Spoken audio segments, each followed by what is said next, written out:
আপনার একটি কথাই আমাদের হাজারো পরিবারের মুখে হাসি ফুটবে, হাজারো পরিবার আপনার জন্য দোয়া করবে, হাজারো পরিবার আপনার জন্য খুশি হবে। আপনি জানেন না আমাদের সন্তানেরা, আমাদের বিবি বাচ্চাগুলোর কাছে আমরা যে কি পরিমাণ অবহেলিত হয়েছি। এই অবহেলিতর কারণে আমাদের মুখ থেকে অনেক সময় বিবেকে কাজ করে না, আবেগে অনেক কথা বলে থাকে।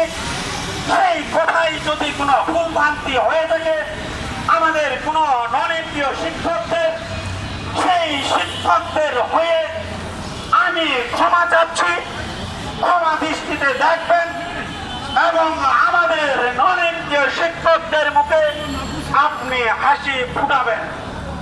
আপনার এক কথার মাধ্যম দিয়ে আমরা হাজারো শিক্ষক আপনার দিকে তাকিয়ে আছি, আপনার ফোনের অপেক্ষায় কান লেলিয়ে দিয়েছি শুধু খালি একটি কথা শোনার জন্য।